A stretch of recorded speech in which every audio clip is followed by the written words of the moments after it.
Olá, pessoal, bem-vindos a mais uma aula de Fisiologia Vegetal. E o assunto dessa aula é o caminho dos nutrientes, aqueles que a gente viu no vídeo anterior, até chegar no xilema, né? Como diabos aqueles nutrientes conseguem chegar no topo da árvore, se foi a raiz quem sugou esses nutrientes, né? Como a água consegue sair da raiz e chegar na última folha lá de cima do dossel de uma árvore, né? Da copa de uma árvore. Como isso acontece, tá? Esse assunto vai ser dividido em dois vídeos. Nesse primeiro a gente vai ver como é que a raiz faz a absorção desses nutrientes, né, tanto dos nutrientes quanto da própria água. E no próximo vídeo a gente vai ver como o xilema conduz isso da raiz até a última folha. Então vamos começar pelo começo. Como é que faz a raiz para absorver essas coisas? Seguinte, gente, os nutrientes eles podem viajar para dentro do xilema através de duas vias. Uma via que a gente chama de via simplasto e outra via que a gente chama de via apoplasto. Obviamente, as duas acontecem na raiz.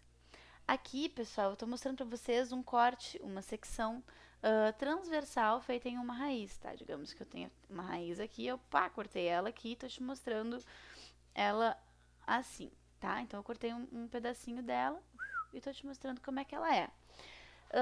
Vocês sabem que o que reveste as estruturas de uma planta é a epiderme. Depois da epiderme, a gente tem aqui o parênquima, que a gente chama de parênquima cortical, né? E o parênquima medular, que é esse que está em pretinho, que fica dentro do cilindro vascular, tá? Então, nós temos aqui células de parênquima cortical que elas ficam frouxamente relacionadas. Elas não ficam muito grudadas umas nas outras, visto que a função delas é basicamente preenchimento, né, dessa região cortical aqui da raiz. No cilindro vascular, a gente tem grandes vasos, que são os vasos do xilema, que é quem nos interessa agora, porque a gente está falando de transporte de seiva bruta, certo? Claro que existem aqui entremeados esses vasos xilemáticos, também os floemáticos.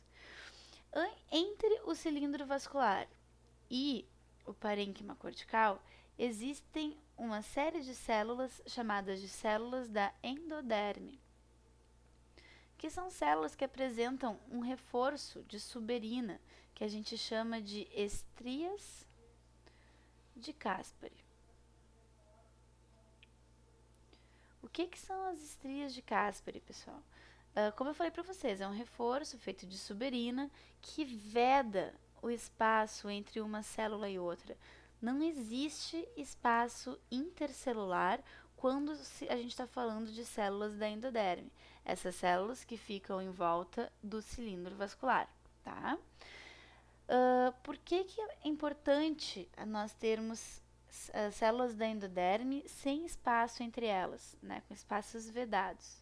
Porque é o seguinte, pessoal, como eu falei para vocês antes, a água e os nutrientes, eles podem entrar pela via simplasto, que é essa que está indicada em vermelhinha, ou pela via apoplasto. Observem que existe uma grande diferença entre essas duas vias.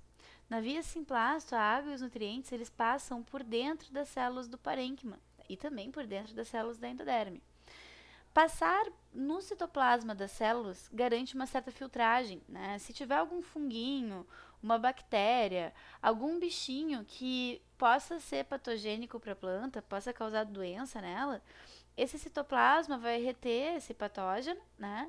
E não vai permitir que ele chegue até o xilema, porque, gente, uma vez que esse bichinho chegar no xilema, ele vai ter acesso a todo o sistema vascular da planta, né? Pode chegar a qualquer parte da planta e a planta toda ficar doente. Então, é importante que mesmo a água e os nutrientes que entrem pela via apoplasto, ou seja, essa via aqui que a água e os nutrientes estão desviando do citoplasma das células do parênquima, é importantíssimo a gente conseguir garantir que elas tenham um filtro, né, essa água e esses sais minerais. Quando eles chegam aqui nas células da endoderme, em função do reforço aqui de suberina, não existe espaço para esses nutrientes, para essa água passar. Ele é obrigado a passar por dentro do citoplasma dessas células, né? Então a filtragem vai ser feita aqui, tá, gente? E aí, se tiver tudo ok, vamos em direção ao xilema, certo? Então essas são as nossas vias: via simplasto e via apoplasto. Pessoal, Se vocês lembrarem lá dos vídeos que a gente fez na citologia, a gente falou sobre alguns processos, né? Difusão, osmose. Falamos também em transporte ativo. Na época estudamos foi apenas a bomba de sódio e potássio, tá? Transporte ativo. Pessoal, seguinte.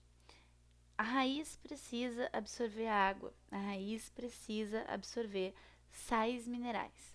Se a água e os sais minerais entrarem na célula pela via apoplasto, a gente vai estar fazendo esse transporte basicamente por difusão, por osmose, né? Difusão é quando a gente está falando de soluto sendo transportado.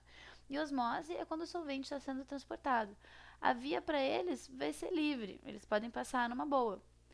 Agora, se, pessoal, a gente tiver nutrientes que precisam passar por membranas plasmáticas, vai ser um pouco mais complicado. Basicamente acontece o seguinte: existem estruturas epidérmicas que a gente já conversou em algum vídeo anterior, que são os pelos absorventes. Esses pelos absorventes têm por função de absorver, né? Então, o que ele faz? Ele ativa o transporte ativo. Ou seja, ativamente ele bombeia os sais minerais para dentro das células.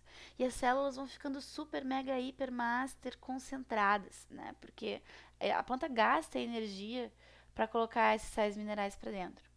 Uma vez que esses sais minerais deixam o citoplasma celular muito concentrado, vocês devem lembrar que existe na natureza uma tendência a se igualar concentrações. Ou seja, se isso aqui está muito concentrado e do lado de fora está pouco concentrado, a tendência é a água que está fora da planta entrar nessa célula para dissolver o excesso de soluto que tem ali dentro, né?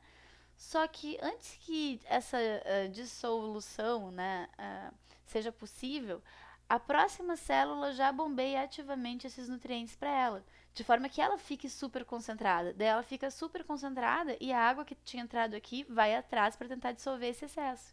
E assim as células vão indo, células vão transferindo ativamente os sais minerais, fica mega master super hiper zaster concentrado. E daí, como ela fica muito concentrada, a água passivamente vai atrás, por osmose, para tentar dissolver esse excesso de soluto. E assim a via simplasto vai acontecendo. Célula a célula, transporte ativo, transporte passivo, até que o soluto e o solvente cheguem no xilema. Certo, pessoal?